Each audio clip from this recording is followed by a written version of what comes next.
당연히 올바른 선택을 하고 지혜롭게 나아가는 이야기겠지? 만약 그 생각이 맞다면 이 책은 처음부터 부담스럽게 그지없는 책일 것입니다.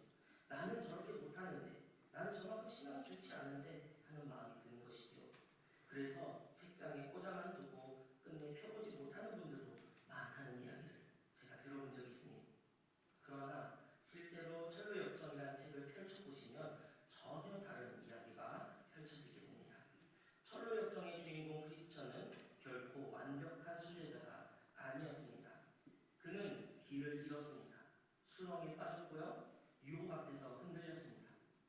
두려움 가운데 떨었고 절망의 자리에 주저앉기도 했습니다.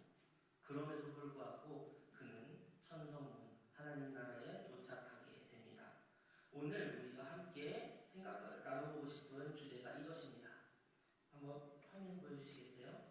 네. 잠시만요. 네. 그 여정을 완성시키신 것은 과연 무엇이었는가 하는 것입니다. 오늘 이 여정에 대한 해답을, 이 질문에 대한 해답을 철로역정의 영성이라는 이름으로 살펴볼 것입니다.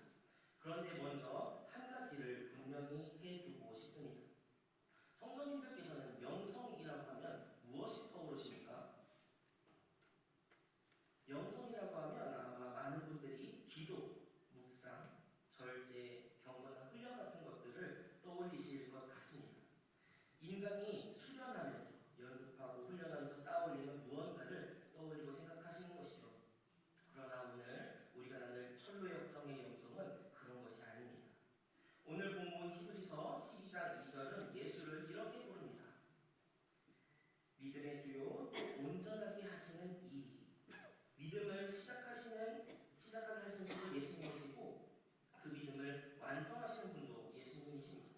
영성의 출발도 그 과정도 완성하는 그것까지도 모두 우리 인간이 아니라 예수님께 있다는 것입니다. 그렇다면 우리가 살아갈 영성의 본질은 인간의 경건한 노력이 아니라 하나님의 은혜일 수밖에 없습니다. 그래서 오늘 우리가 나눌 철로역정의 영성은 인간이 쌓아올리는 경건의 모습이 아닙니다. 하나님이 베푸시는 은혜 안에서 살아가는 삶의 방식입니다. 오늘 본문 말씀을 한 번 더 보도록 하겠습니다. 이러므로 우리에게 구름같이 둘러싼 허다한 증인들이 있으니 모든 무거운 것과 얽매이기 쉬운 죄를 벗어버리고 인내로서 우리 앞에 당한 경주를 하며 믿음의 주요 또 온전하게 하시는 이인 예수를 바라보자. 히브리서 기자는 오늘 우리에게 이렇게 얘기합니다. 예수를 바라보자 하는 것입니다. 이 한 문장이 오늘 설교의 처음이자 끝이라고 생각하셔도 될 것 같습니다. 그리고 이것이 철로역정의 영성이며 기독교의 본질적인 영성입니다. 오늘 우리는 이 영성을 세 가지 주제로 나누어 살펴볼 것입니다. 구원의 영성, 성화의 영성, 그리고 완주의 영성입니다. 첫 번째 구원의 영성입니다. 부제로 제가 붙여보았는데요. 나의 죄짐을 벗겨주시는 은혜입니다. 철로역정의 첫 장면은 바로 이러한 사진입니다. 조금 어두워서 잘 안 보이나요? 네, 지금 저 어두운 분위기가 굉장히 살아나야 되기 때문에 어두운 사진으로 골라봤는데 지금 크리스천, 이 철로역정의 주인공이 하나님의 말씀 책을 붙들고 자기의 어깨와 삶을 짓누르는 무거운 죄의 짐을 메고 지금 고민을 하고 있습니다. 집사님 혹시 죄송하지만 그 검은색 바탕으로 그대로 띄워주실 수 있을까요? 크로마키 안 하고. 네. 밑에 짧게 제가 또 설명을 달아놨어서요.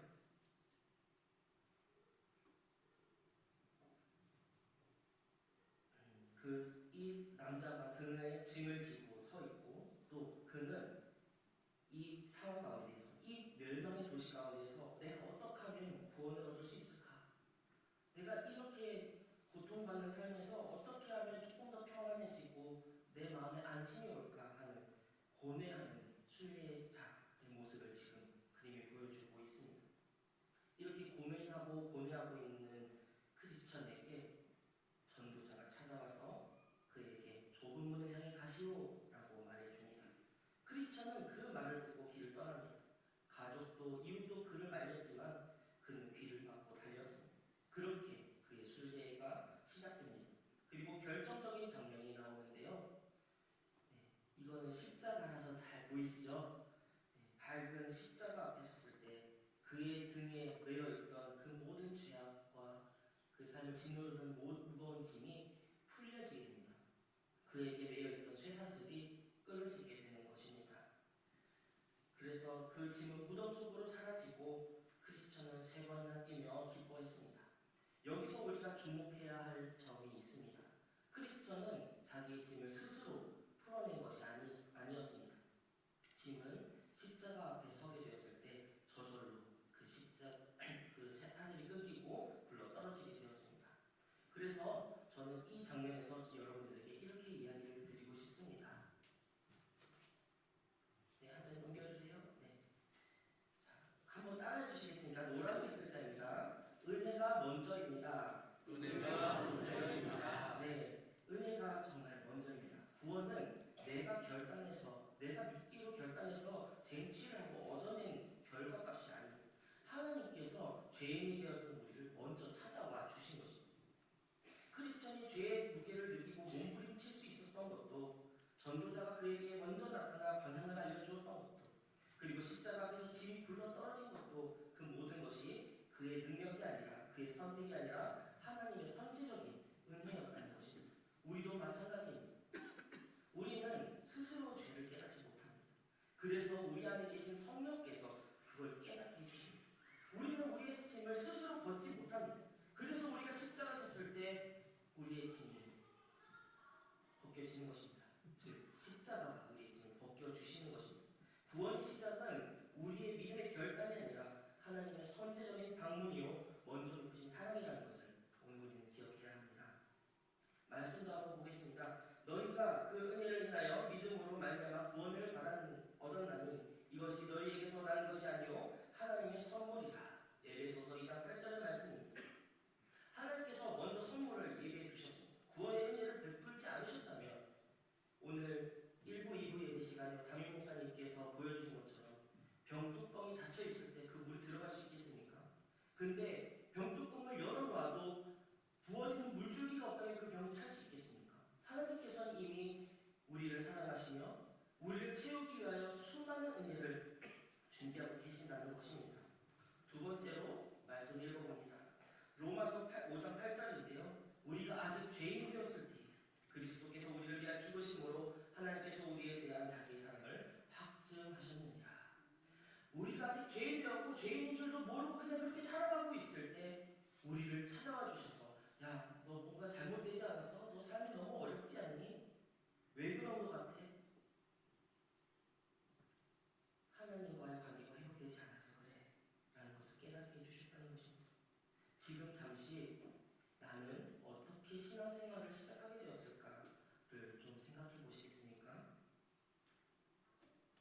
돌이켜보시면 누군가가 먼저 나를 전도해 주었고 어느 순간 내 마음이 열렸고 어느 예배의 자리에서 어느 집회의 자리에서 나의 눈에 눈물이 흘렀습니다. 그 모든 순간의 배후에 먼저 찾아오신 하나님이 계셨습니다. 그래서 구원의 영성은 하나님의 선제적인 은혜, 먼저 베푸신 은혜라고 정리를 할 수가 있겠습니다. 두 번째로 성화의 영성을 살펴보도록 하겠습니다. 부제는 길을 잃어도 버려지지 않는 하나님의 붙드심의 은혜라는 것입니다. 두 번째 장면을 보도록 하겠습니다. 이 장면은 이 크리스천이 길을 떠났다가 낙심의 수렁이라는 곳에 빠지게 됩니다. 십자가 앞에서 짐을 벗고 새 출발을 했는데 그의 여정이 결코 순탄하지가 않았던 것입니다. 얼마 가지 않아서 저런 깊은 수렁에 빠지고 발버둥 칠수록 깊이 빠져드는 수렁 속에서 그는 고통스럽게 허우적거리고 있습니다. 동행하던 친구는 이미 돌아가 버리고 혼자서 저 수렁에 빠져 있습니다. 크리스천만 홀로 고통당하고 있는 것입니다. 또 두 번째 장면이 있습니다. 여기는 허영의 시장이라는 곳입니다. 이 시장에서는 온갖 세상의 것들의 유혹 앞에서 그는 서야 했습니다. 세상의 즐거움, 명예, 쾌락을 즐기는 모든 사람들이 그것을 즐기지 않고 있는 이 크리스천을 보며 조롱과 핍박을 하였고 그것을 당해야만 했습니다. 그리고 세 번째, 그 의심의 성을 다스리는 절망이라는 거인에게 잡힌 크리스천의 모습을 보여주고 있습니다. 날마다 매를 맞고 먹을 것도 주어지지 않았습니다. 거인 절망은 그에게 이렇게 말합니다. 차라리 네 스스로 목숨을 끊어라. 네가 여기서 빠져나갈 구멍은 없어. 네, 여러분, 여기서 우리는 솔직하게 이렇게 질문해 보아야 합니다. 크리스천이 낙심의 수렁에 빠지는 것, 허영의 시장에서 길을 잃고 헤매게 됐고 또 조롱과 핍박을 당하게 되는 것, 의심의 성에서 거인의 절망이라는 거인의 핍박과 괴롭힘을 당하던 그 모든 곤경에 처한 것이 크리스천이 나쁜 신앙인이었기 때문입니까? 그에게 믿음이 없었기 때문입니까? 그가 실패했기 때문입니까? 아닙니다. 오히려 이것이 순례자의 실제 여정입니다. 그리고 이 여정 속에서 하나님은 변함없이 그와 함께 하셨고 그를 버리지 않으셨습니다. 그리고 성경에서는 이와 같은 이야기가 반복되는 곳이 있습니다. 바로 사사기라는 책입니다. 이 이야기는 사사기라는 책이 존재하는 이유는 이 크리스천이 경험했던 고통과 고난, 이 곤경이 결코 그 한 사람의 이야기가 아니라는 것을 이야기해 줍니다. 사사기라는 책 전체를 관통하는 하나의 패턴이 있는데요. 네, 저는 이것을 우리 중등부 아이들에게 종종 소개해 드린 적이 있는데 사가 반복돼서 사사기다라고 얘기를 합니다. 네 가지 칸이 반복되죠. 타락하고 또 그래서 타락으로 말미암아 고난이 오고 고난 가운데 고통스러우니까 하나님을 찾습니다. 하나님 살려주십시오. 회개하니 하나님께서 구원해 주십니다. 구원을 받고 살만하니 다시 타락을 하게 되고 타락 가운데 또 고난을 당하게 되니 이 사이클이 반복되는 것이지요. 이스라엘 백성은 하나님을 잊고 우상을 섬겼습니다. 고난이 찾아옵니다. 그러니까 하나님을 찾습니다. 하나님께 부르짖으니 하나님께서는 사사를 보내주시어 구원하십니다. 그리고 얼마 지나지 않아 또 타락하는 모습을 보여줍니다. 이것이 수도시 반복되고 사사기 마지막 구절은 이렇게 정리합니다. 그때에 이스라엘의 왕이 없으므로 사람마다 자기 소견에 옳은 대로 행하였더라. 인간의 시선으로 보면 이것은 처절한 실패의 반복이며 그 끝은 어둡기 그지없습니다. 하나님의 백성이 이 모양이라면 결국 어떻게 해야 되는가라는 의문이 생길 수도 있습니다. 그런데 하나님의 시선으로 사사기의 이후를 함께 보면 전혀 다른 이야기가 펼쳐지게 됩니다. 하나님은 결코 멈추지 않으셨습니다. 사사기의 혼란과 어두운 끝자락에서 하나님은 사무엘을 세우십니다. 그리고 사무엘을 통해 이스라엘의 왕정이 시작되게 되고 다윗 왕이 세워집니다. 그리고 그 다윗의 계보를 따라 마침내 예수 그리스도께서 이 땅에 오시게 된 것입니다. 인간의 반복되는 타락과 실패 속에서도 하나님은 단 한순간도 구원의 역사를 멈추지 않으셨습니다. 인간이 넘어졌다고 해서 버리지 아니하시고 하나님은 신실하게 다음 걸음을 준비하고 계셨던 것입니다. 인간이 망가졌다고 해서 버리시는 분이 우리 하나님이시라면 애초에 아담과 하와가 선악과를 먹고 죄를 저질렀을 때 그들을 죽여 없애버리시고 새로 만드셔서 깨끗하게 새 출발을 해도 됐지 않겠습니까? 그러나 그렇게 하지 아니하시고 그들의 실수를 덮을 수 있는 가죽옷을 지어 입히시고 그들이 경작한 땅을 주셨습니다. 크리스천의 여정도 마찬가지입니다. 낙심의 수렁, 허영의 시장, 의심의 성, 이것은 크리스천의 타락과 고난, 회개, 구원의 사이클입니다. 그 사이클이 반복될 때마다 하나님은 그를 놓지 않으셨습니다. 낙심의 수렁에서는 도움이라는 사람이 그의 손을 잡아 끌어올렸습니다. 의심의 성에서는 품 안에 있던 약속의 두루마리 하나님의 말씀이 떠올라서 그 고난을 헤쳐나가게 됩니다. 그 열쇠로 성문을 열고 도망치게 된 것이죠. 길을 잃었을 때는 전도자가 다시 나타나서 방향을 다시 알려주었습니다. 혹시 지금 이 자리에 낙심의 수렁 같은 자리에 빠지신 분이 계실까요? 오랫동안 기도해 왔는데 응답이 없는 것 같아 의심의 성에서 절망의 거인의 속삭임에 하나님은 나를 버리신 것 같아라는 고통을 느끼고 계신가요? 믿음이 흔들려서 이 자리에 오는 것이 너무나 고통스럽거나 힘든 분이 계실까요? 나의 실수와 연약함이 또 너무 크게 느껴지는 분은 계시지 않을까요? 철로 역정과 사사기, 그리고 사사기 넘어 예수 그리스도의 오심이 오늘 우리에게 함께 말하고 있습니다. 하나님은 당신의 사이클 안에서도, 당신의 어둠과 연약함 속에서도 단 한 번도 자리를 비우신 적이 없으시다는 것입니다. 오히려 그 어둠 속에서 이미 다음 걸음을 준비하고 계셨다고 말입니다. 성화란 무엇인가 했을 때, 이 성화는 내가 실수하지 않는 과정을 말하는 것이 아닙니다. 나의 실수가 줄어드는 과정을 얘기하는 것이 아닙니다. 밑에 보시면 하나님의 선하심에 더욱 나의 삶을 기대어가는 과정이라고 이야기하고 있습니다. 말씀도 한번 볼까요? 우리가 알거니와 하나님을 사랑하는 자, 곧 그의 뜻대로 부르심을 입은 자들에게는 모든 것이 합력하여 하나님의 뜻을 이룬다. 로마서 8장에서 사도 바울이 강하게 선포하고 있습니다. 그리고 오늘 본문에 히브리서 12장 1절 상반절에서 하반절에서 무거운 것과 얽매이기 쉬운 죄를 벗어버리고 인내로써 우리 앞에 당한 경주를 하자. 오늘 본문에서 히브리서 기자가 말하는 인내라는 것은 완벽해야 된다라는 의미가 아닙니다. 실수하고 넘어져도 다시 일어나 걷는 것, 그것이 인내라는 것입니다. 그리고 그 인내조차 우리 혼자의 힘으로 되는 것이 아닙니다. 우리와 동행하신 하나님이 그것을 가능하게 하십니다. 이와는 반대로 난 실패자야, 난 믿음이 없어서 늘 주님을 배신하는 사람이야, 이런 나를 하나님께서도 싫어하실 거야, 미워하실 거야 라며 좌절하고 낙담하고 포기하는 것, 이것은 사탄이 바라는 바요 믿는 자를 지옥으로 끌고 가는 올무가 되는 것입니다. 그러므로 사탄의 속삭임과 나의 감정에 속지 마시고 선하신 하나님의 무궁하신 사랑을 끝까지 믿고 의지하시길 권면하고 응원합니다. 하나님께서 말씀하신 바와 같이 이 세상의 그 어떤 권세도 여러분들을 하나님 아버지의 사랑으로부터 끊어낼 수 없습니다. 선하신 아버지 하나님께서도 결코 여러분을 놓지 않으실 것입니다. 크고 강하신 팔로 끝까지 붙드실 것입니다. 그래서 성화의 영성은 이렇게 정리할 수가 있겠습니다. 하나님의 붙드심의 은혜입니다. 성화는 내가 더 이상 실수하지 않는 것이 아니라 내가 넘어지고 실패할지라도 다시 일어나 주께서 이루시는 그 구원 과정에 끝까지 참여하는 것입니다. 세 번째로 완주의 영성입니다. 이것은 천성 문 앞까지 우리를 인도하시는 하나님의 은혜입니다. 네, 이 장면은 소망이라는 자와 함께 죽음의 강, 마지막 관문입니다.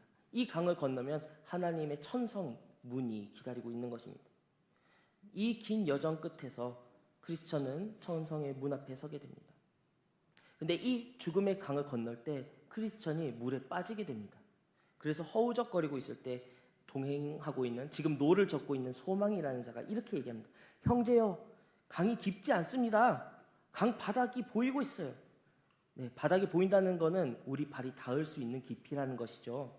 그 말에 크리스천이 발을 내딛자 강이 얕아진 것을 느끼게 되고 그는 그 강을 걸어서 건너게 됩니다. 이제 우리는 차분하게 물어보아야겠습니다. 이 크리스천이 이 죽음의 강까지 건너서 천성에 다다르게 된 그 완주는 그의 능력의 결과인가 하는 것입니다. 그는 낙심의 수렁에 빠졌던 사람입니다. 의심의 성에 갇혔던 사람입니다. 길을 잃고 헤맸던 사람입니다.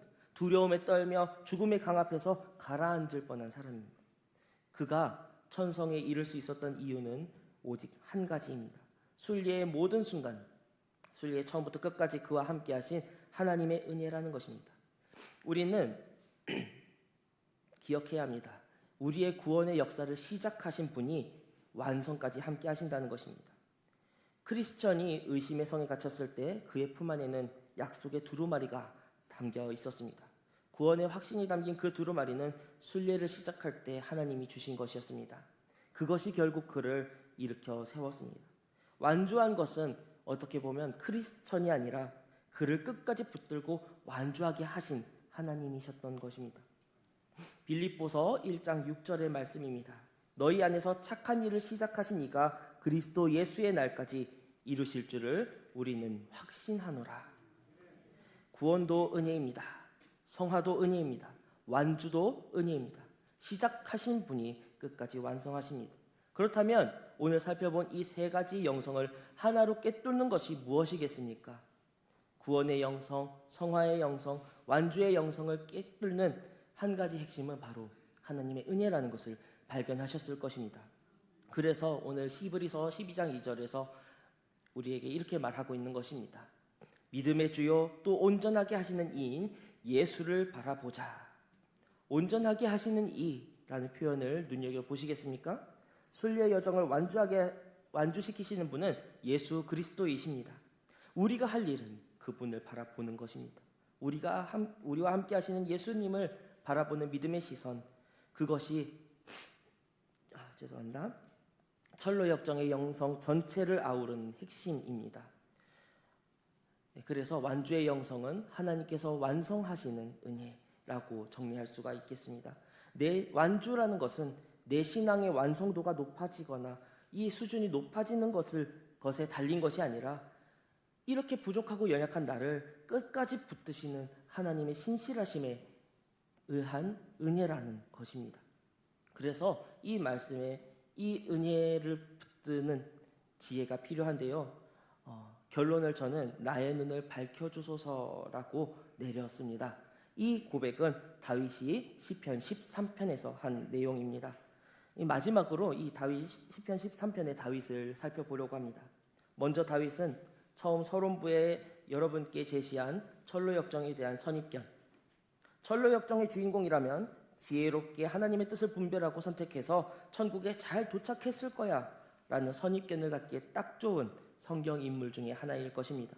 하나님의 마음에 합한 자, 또 수많은 시편의 저자이자 주인공, 골리앗을 쓰러뜨린 영웅이며 장차 오실 메시아의 조상, 이외에도 수많은 수식어를 붙일 수 있는 인물이 다윗이지요. 심지어는 교회를 다니지 않아도 다윗이라는 이름은 들어봤을 정도로 유명하고 또 어떤 면에서는 정말 대단한 사람이기도 합니다. 그런데 그의 삶의 여정이 기록된 성경을 살펴보면 어떻습니까? 충성스러운 부하 장수의 아내를 취하고 그 부하를 죽음에 이르게 합니다.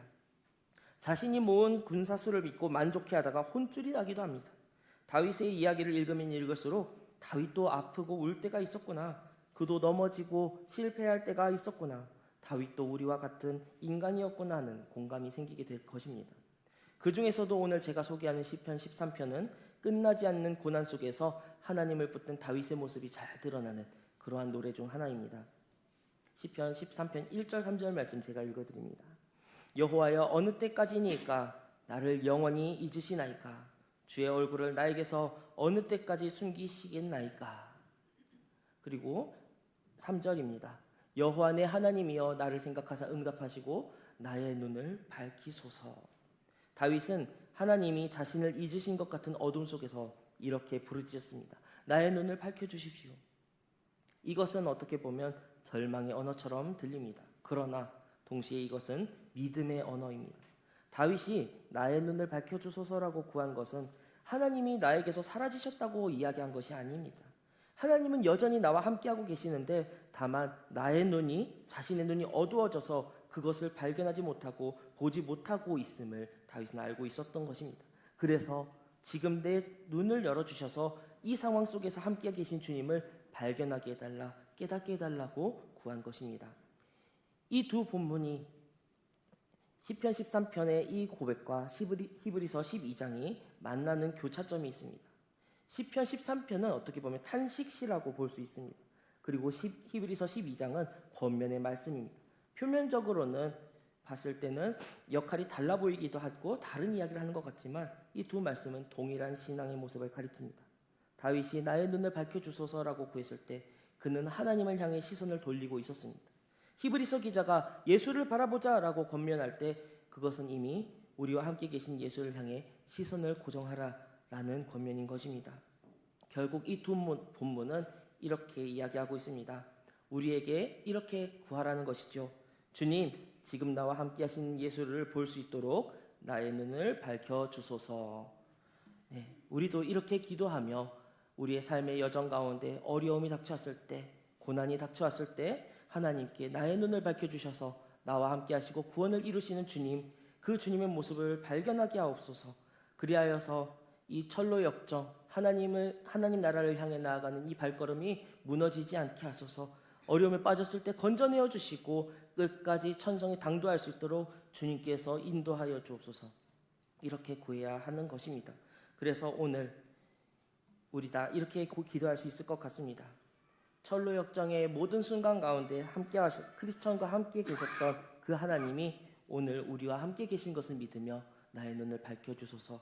간구하며 나아가는 그런 우리 모두가 되었으면 좋겠습니다. 구원의 영성, 성화의 영성, 완주의 영성, 이 철로 역정의 영성 모두가 예수를 바라볼 때 해결되고 우리 안에 생겨날 줄 믿습니다. 그러므로 임마누엘 하나님, 우리와 함께 계신 예수를 바라보는 눈, 그것을 찾으시며 그것을 간구하시며 그렇게 주님과 동행하시는 복된 철로 역정을 이루어 가시는 저와 여러분 우리 모두가 되기를 간절히 소망하고 축복합니다. 기도하겠습니다.